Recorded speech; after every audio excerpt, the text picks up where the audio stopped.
Hello, good day. This is your instructor in ELX302, Engineer Elton Ian Imho.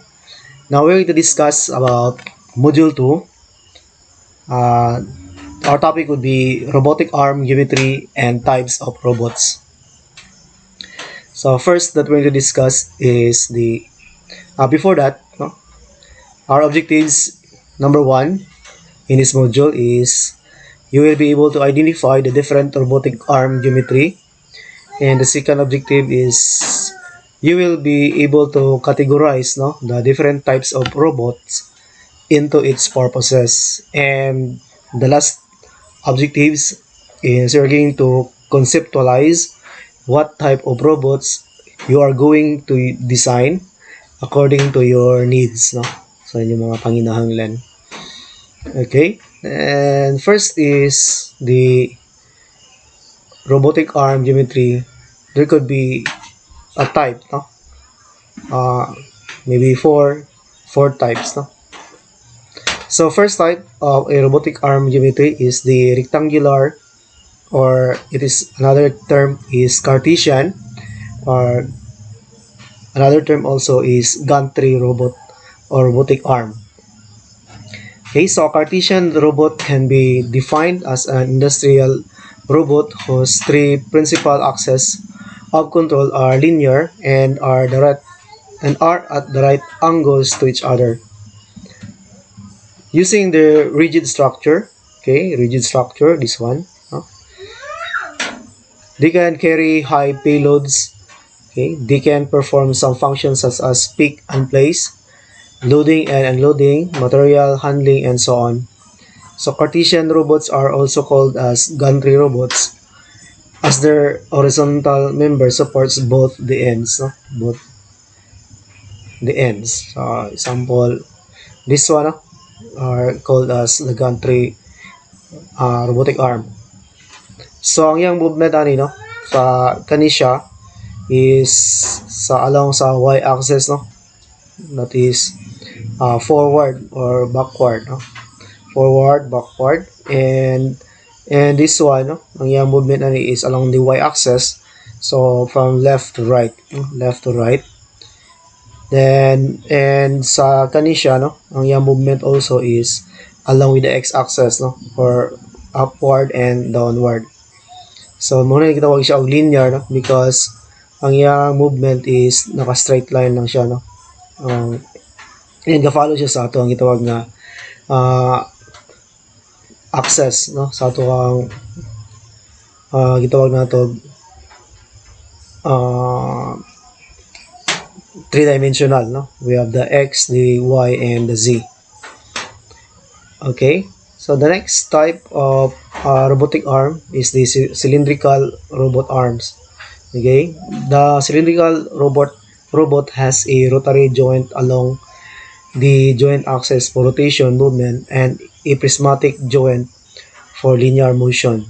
Okay, so ano siya i-discuss, discuss further. Cylindrical robot has at least one rotary joint at the base and at least one prismatic joint to connect the lengths. So along the joint axis, the rotary joint uses a rotational motion. Along the prismatic joint, it moves in a linear motion. So in our base, mo rotate siya, then along sa yang also, mutuyok din siya, ni siyang apart. So together this one, the arm mutuyok also, but ang arm pwede siya nga while gatuyok pwede siya nga go upward, and downward. Then and also this ay ang prismatic joint, nga pwede siya po move forward and backward. Anyway, we have the video presentation, sa example sa mga types of robotic arm. Okay, so its purpose or the use is for handling of machine tools and die-cast machines and spot welding. Okay, so the next type of robot is called spherical robot arm is spherical robot arms. So with its combined rotational joint, two rotary joints, and a linear joint, so the spherical robot operates in the polar coordinate system to achieve a spherical shape work envelope.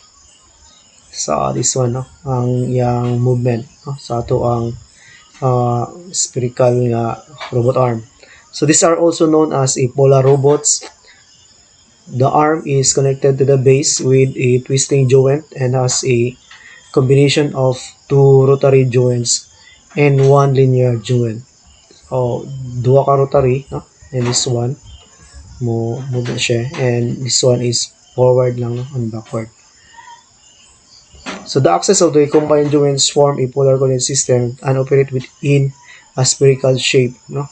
Work envelope. So, these robots are used for handling of machine tools, spot welding, die casting, fiddling machines, and gas and arc welding.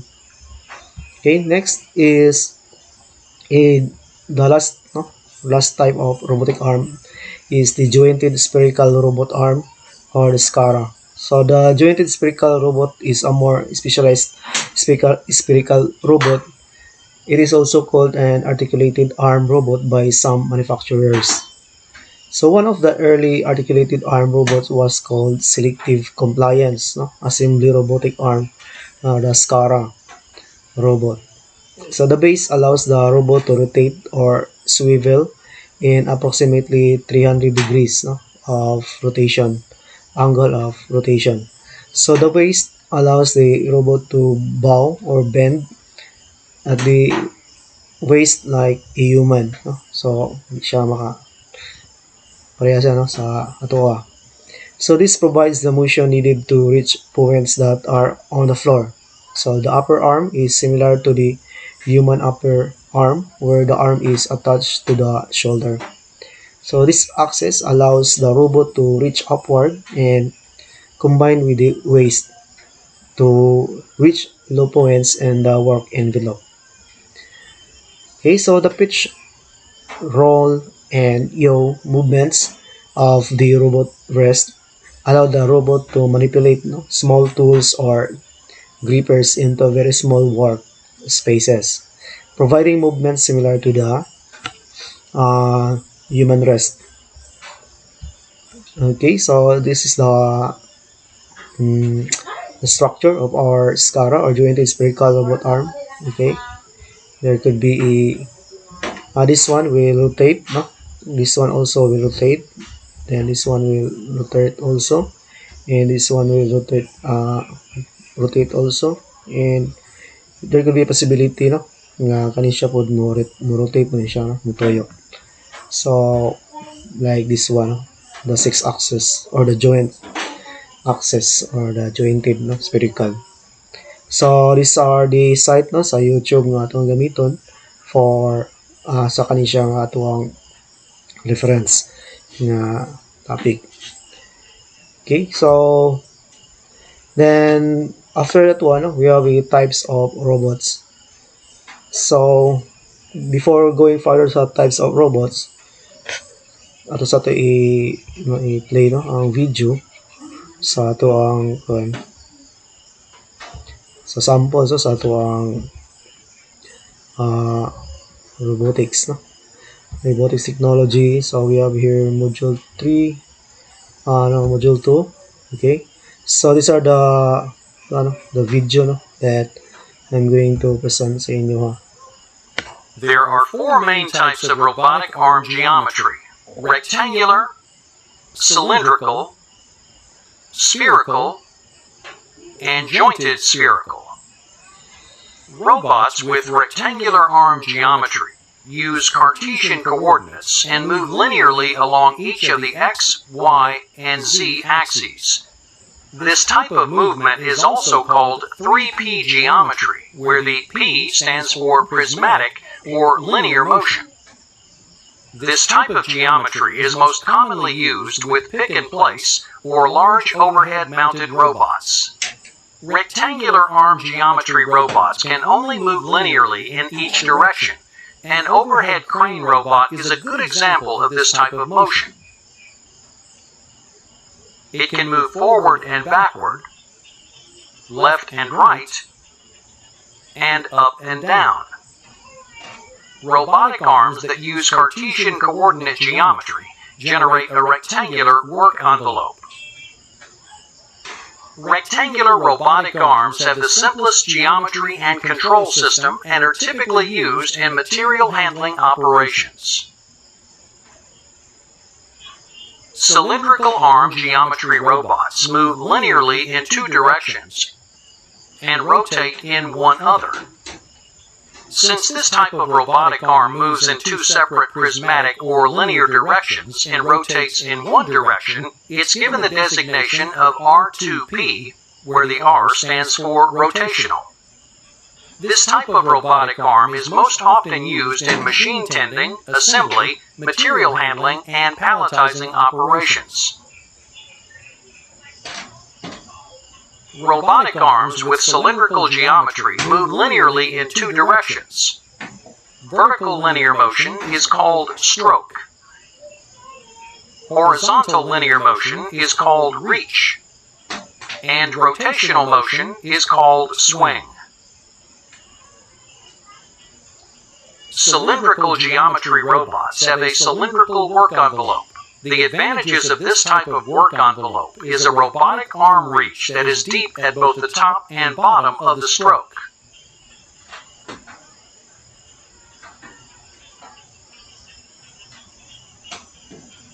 Additionally, the robot structure allows for quick movements with high repeatability, a smaller use of floor space, and a larger payload capacity due to structural rigidity. Spherical arm geometry robots can rotate in two directions and move linearly in one, and thus are given the designation of 2RP. The robot has base rotation, shoulder rotation, and prismatic or linear motion at the arm. This type of robotic arm is most often used in machine tending, material handling, welding, painting, coating, and assembly tasks. Robotic arms with spherical geometry have rotational movement in two directions, rotational movement at the base and rotational movement at the shoulder. Spherical arm geometry robots also have linear motion in one direction, typically the reach of the arm. Spherical arm geometry robots have a mostly spherical work envelope at their outer reach, but are limited by the linear reach of the arm and the rotation of the shoulder joint. The shape of the robot's inner work envelope is almost conical and does not become a sphere until the arm extends. Spherical arm geometry robots typically have a very long reach and have proven their performance in industrial applications. However, their high cost, large use of floor space, and lack of flexibility compared to jointed spherical arm robots make it hard to justify in most industrial applications. Jointed spherical arm geometry robots have rotation in three directions, use revolute coordinates, and are given the designation of 3R. They are one of the most popular types of robotic arms and most accurately mimic the movement of the human arm. Robotic arms with jointed spherical or articulated geometry rotate on at least three axes. Left and right movements are provided by rotation at the base. Horizontal movement is provided by rotation at the shoulder. And vertical movement is provided by rotation at the elbow. Except for very close to the body, the work envelope of a jointed spherical robotic arm is almost entirely spherical. The advantages of this type of work envelope is a robotic arm with very deep reach, minimal floor space use, and high positioning mobility of the tool end arm. Due to its mechanical complexity and the complexity of its controller, this robotic arm typically comes with a higher hardware cost and requires skilled technicians.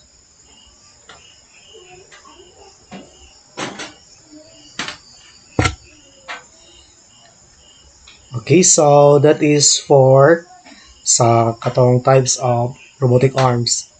Now this time we will discuss the types of robots. So the number one types of robot is the medical robots. So robotics machines utilized in health sciences. No? They can be categorized into three main classes. So the first class is the medical device, including surgery, robotic devices, diagnosis and drug delivery devices. The second category of the medical robots is the assistive robotics, including wearable robots and rehabilitation devices. And the second, or the no, letter C, sorry. So the third category, no, of a robot is,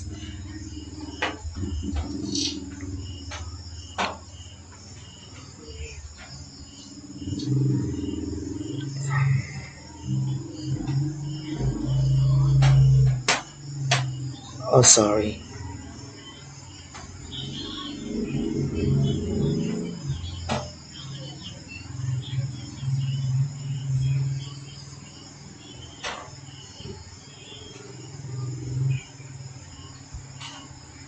Okay, so let's proceed to the types of robot.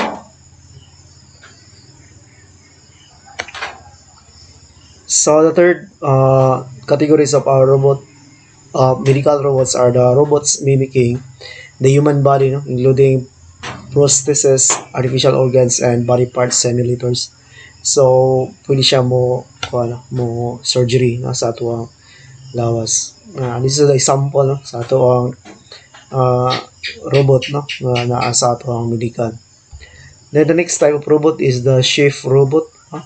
And the Molly robotic kitchen allows you to save time. So free up your day from routine cooking and plan and adapt your menu according to different diets and lifestyle. So enjoy international cuisine anytime and control calories and get cooking tips and recipes from chefs around the world. So wala na siya yung database, no? Mga tanan ng mga recipe, no?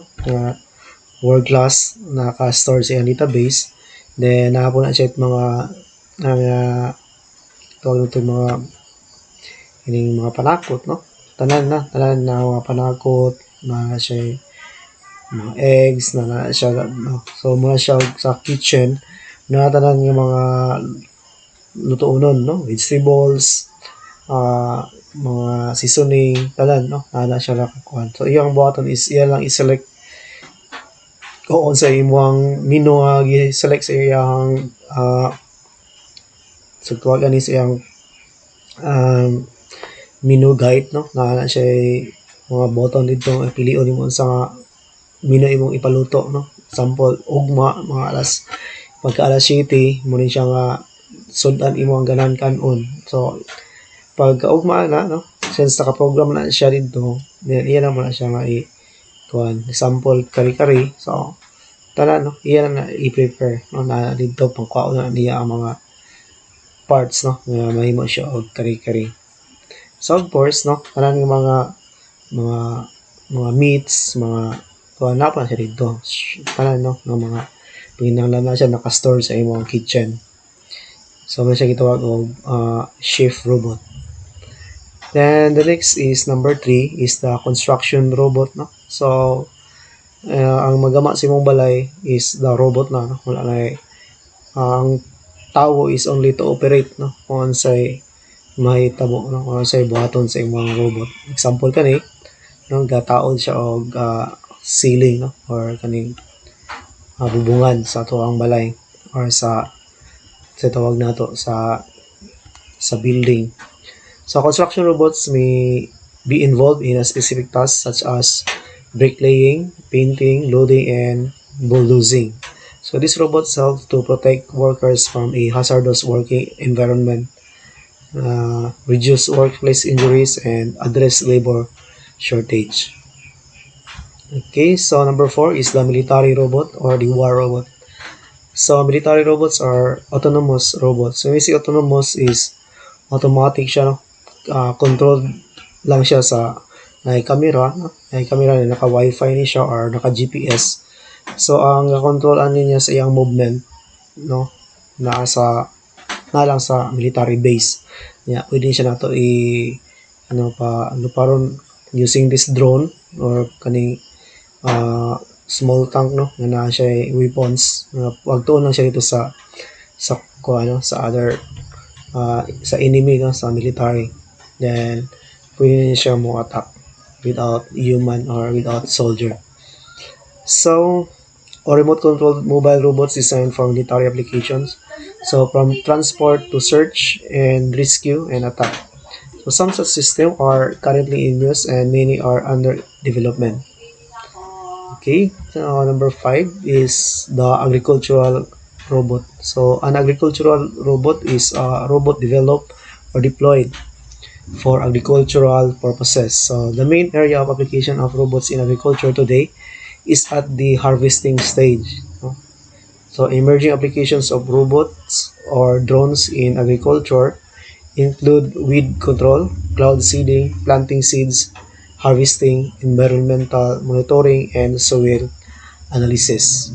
So these are the, no, sa ato ang itawag nato nga robotics sa agriculture. So sa this one, no, automatic siya nga mo sa man bubo, no, pangubo or something sa man siya the harvest. And this one is the spray, no, sa area, no, they are using drones to spray sa fertilizer sa area, no,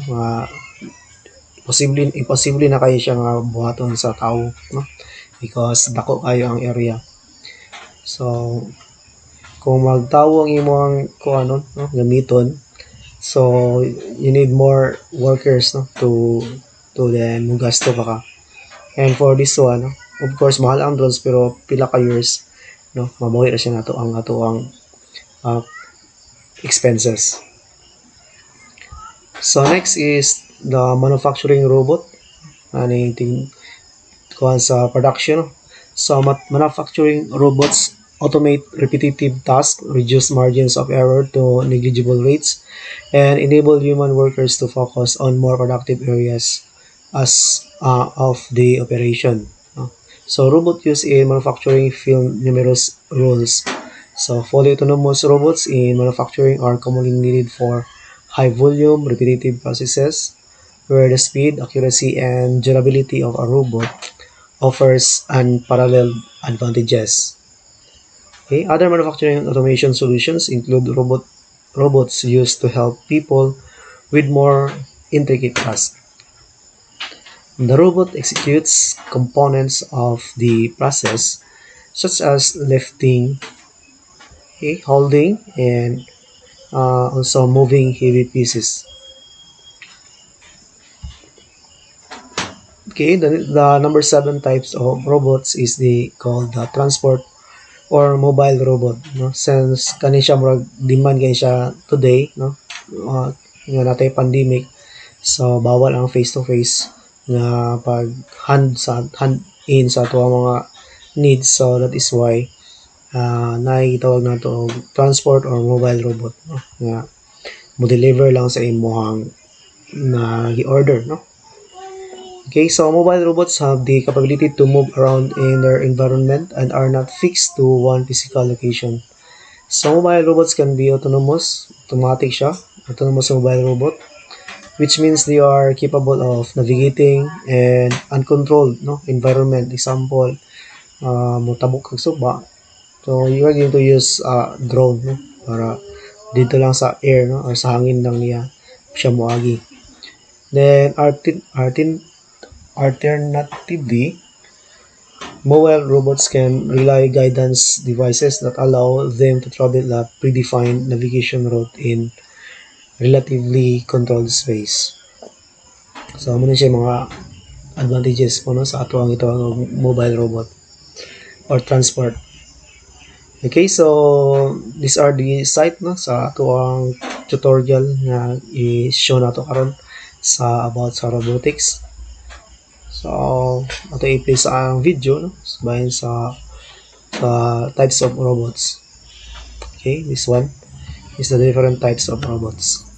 Hello friends, As we know, robotics is the future of technology, and today we are going to explore its applicable fields. So let's start. Number 1. Medical robots. This robot helps manual or automatic positioning of robot at planned position for desired tools for medical work. Number 2. Chef robots. This is amazing robot which cooks delicious food for your tummy. Soon you may find it in your nearby restaurants and hotels. Number 3. Construction robots.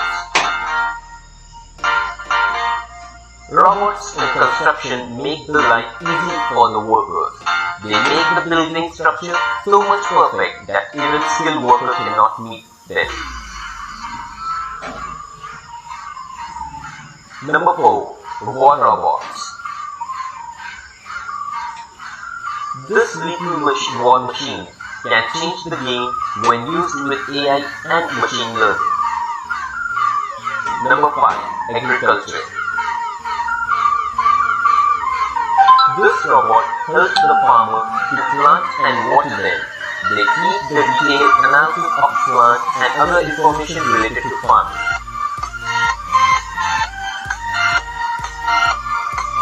Number 6. Manufacturing. Robot in manufacturing is most used robot till date. They are creating everything from small parts to full working cars. Number 7. Transport robots. Nowadays, drone delivery is very popular and increasing day by day.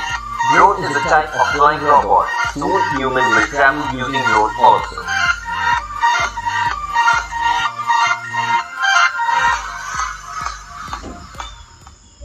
Okay, so that's it for our module 2, and thank you so much. This is your instructor, Engineer Elton Ian M. Ho of module 2 and robotics technology sa LX203. LX302.